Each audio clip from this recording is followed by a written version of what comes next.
G'day everyone, I'm Smokescreen and welcome back to another video. And here we go, around this combination. It was a race C from a few weeks ago. It was Group 4 around Dragon Trail Seaside. So Dragon Trail Seaside, and this exact car was the very first car and first track that I ever drove when I got the game. So it's the Subaru WRX Group 4. It is... it was in the game upon release. Obviously it was the first car I drove. You can buy it for 350,000 credits as with any other Group 4 car. It has 377 horsepower and it's based on a 2014 model Subaru WRX. And the track Dragon Trail Seaside, I actually really like this track. It's very hard to maximise, very hard to get the quickest lap time out of it, but once you do, it's very rewarding. It has 18 turns. It's an original Gran Turismo circuit, introduced with Gran Turismo Sport, and it was in upon release. It has only the longest straight of about 650 metres. It has a 38 metre elevation change. Most of it is sort of up and down fluctuation. There's not really many large hills. Pretty much every uphill is countered by a downhill section. So overall it's pretty flat. And its main distinctive feature is, well, this chicane here, the chicane of death as it's known in the community. Not so much the first two, but that there, oh look at that. You really gotta nail it to get through there without binning it. Hopefully we don't. But we're gonna head into the final corner of my qualifying lap. So top times are around 1 minute 44.5, and you can see my previous time of 46.3 is less than 2 seconds off the top time, which I guess could be worse. But we're going to cross the line here, coming up in a few seconds time with another 46.3, but it's a 46.311 instead of a 46.388. And that leads us into the race. So the race, said it again, Race C, Daily Race C, it of course has fuel and tyres being used here, so I qualify 6th with that qualifying time there. But you see where I am on the grid, interestingly, I'm BS, and I'm in the middle of AS, A plus S, SS drivers, so I'm up there with their pace, which is good. I felt that I was really comfortable with this combination, except for turns 15 and 16, the second part of that chicane. I was really frequent with mistakes, let's say, through practice there. But the strategy, 10 laps, and if you have a look down, or not yet, there we go, fuel map, see it equalises as I start at around 5 laps. Yeah, so I figured it is a 10 lap race and you're going to have a pit stop exactly halfway at the end of lap 5. So that's what we're running with, but we'll follow the laps of action here. That's LAPS, as in the laps of the race of action there. Turn 1, or that's actually turn 2. Turn 1's a little right kink on the way up to this first chicane here. So Dragon Trail Seaside, it's basically a triangle with 3 different types of chicanes in between the hairpins. Very interesting kind of layout. It's not really specifically advantageous to have a car with good handling or good top speed.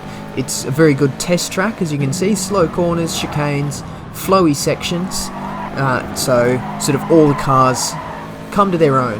But obviously in Race C you're going to choose the car that has the best fuel use, or the best fuel saving, naturally. I'm not quite sure where the Subaru sits on that spectrum, but I like the car, so that's what we're running with. As we go into turn 12, we lunge down on that Aston Martin, and he disappears off the screen. We won't say what happened to him because he's not behind me when I looked. But let's see if we can all get through this chicane. So obviously my opponents are sort of A plus S, SS, AS players, a couple of other BS, but we're all fairly highly regarded ratings-wise.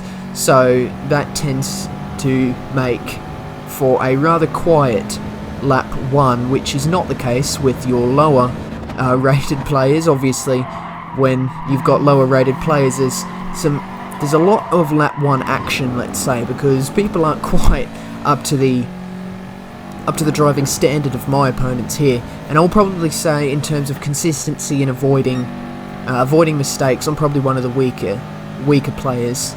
because I do find that I'm often making mistakes, or thinking about making mistakes, which makes me make a mistake in turn. But let's head up to turn 2 and 3, on the brakes nicely. We go a little bit wide actually, we get through there. When we go wide through turn 2, it compromises the turn 3 run. It makes the apex earlier, which means you end up wide. So you don't want to do that, because when you absolutely dead nail it, turn 3 is flat out. Heading into turn 6 now, let's see what happens here. Lexus, we catch up a lot of ground to this Lexus actually, but we don't manage to craft an overtake. So this is sort of how it sat for a few laps. So you can see a bit of a train. His form, Lexus, just touches the grass in the entry to turn 8, but he still gets a good run through there. I'm turned in a little bit late for turn 9, which makes the run through turn 10 quite narrow, and that leads out onto a straight. So you don't want to do that. Ideally, you want to compromise your run through turn 8, and then you get a better line up to turn 10. This is turn 12 now. Lexus looks down the inside of that Renault again there, but it doesn't quite translate into an overtake. Renault again looks up the inside of this Lamborghini up in second place, but sensibly backs out, as you're not going to get an overtake into the chicane.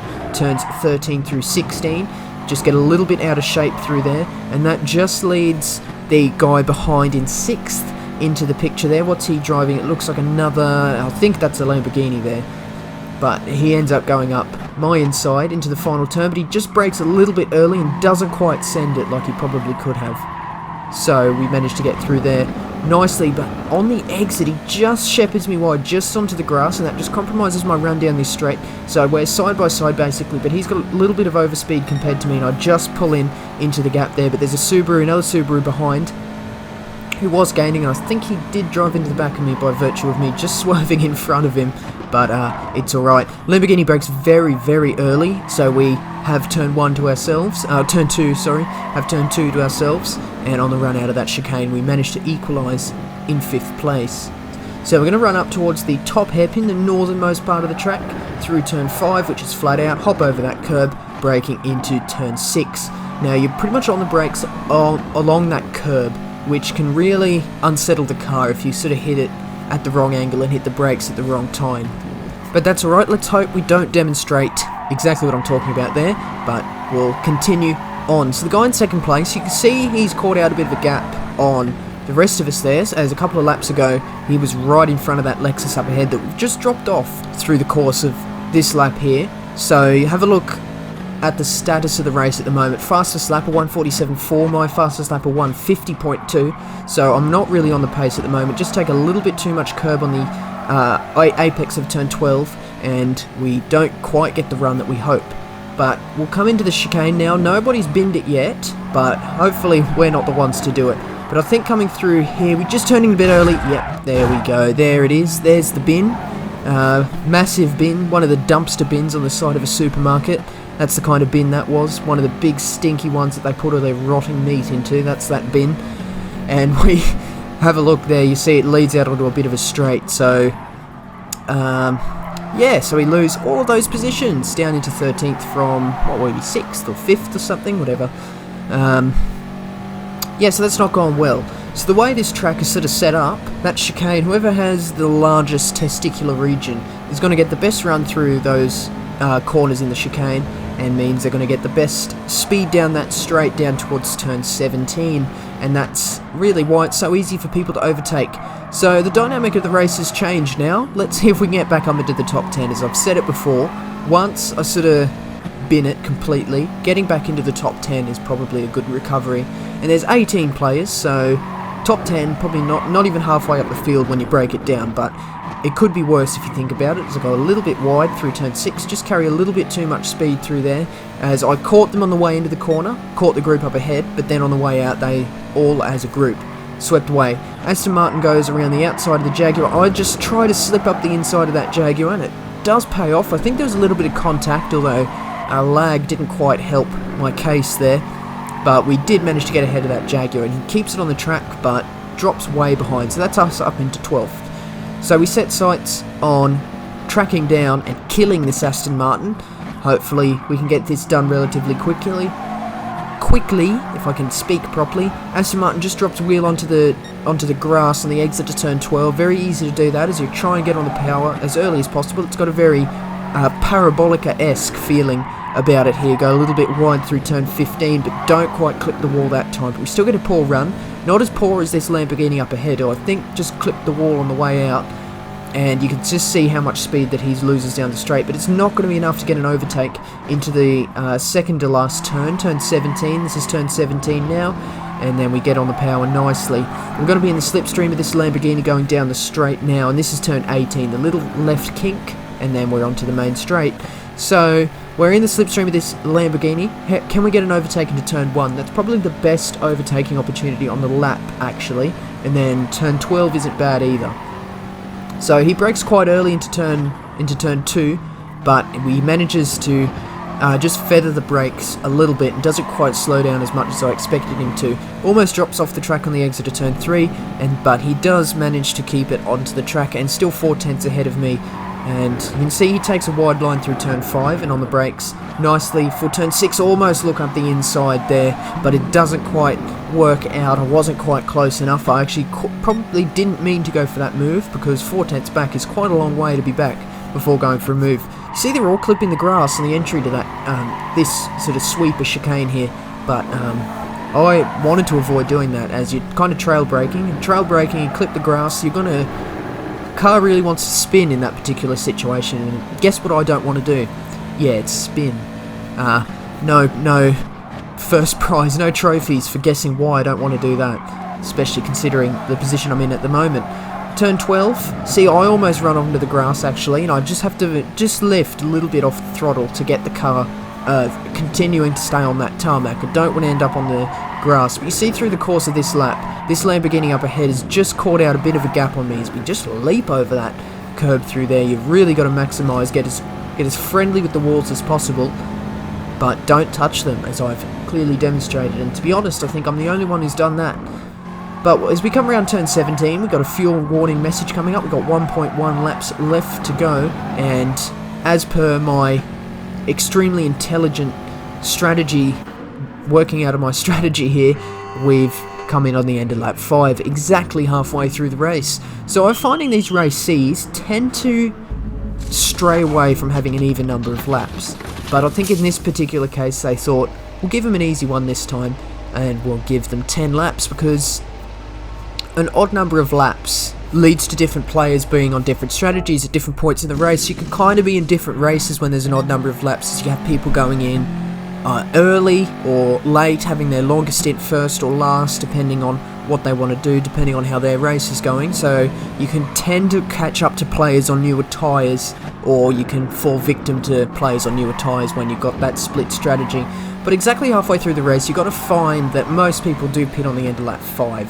So that tends to even out the pack, and everyone's on the sort of same amount of tyre wear at each point in the race, and it sort of keeps the cars even through here. But coming into turn 6, this Lamborghini loses it on that curb braking, slams into the guy ahead, and that is the Moses effect for you. Someone got a penalty back there, not sure if you caught that, and that's us up 2 positions into 15th. That was quite funny. So that's exactly what I'm talking about. If you sort of get a wheel right on the edge of that curb, right on the outside edge of that curb, and hit the brakes, you've got to slide off the edge and sort of rotate.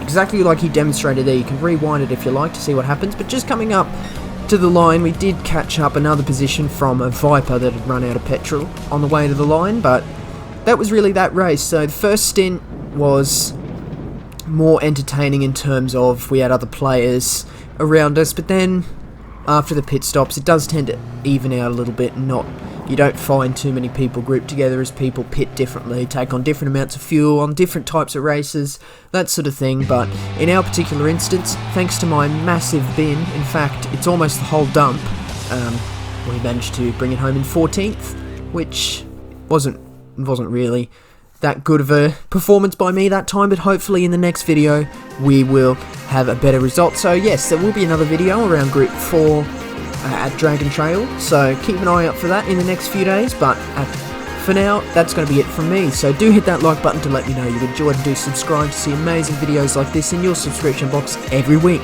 But that is the end of the video today, and that means that is it from me. So once again, I do thank you very much for watching. See you later.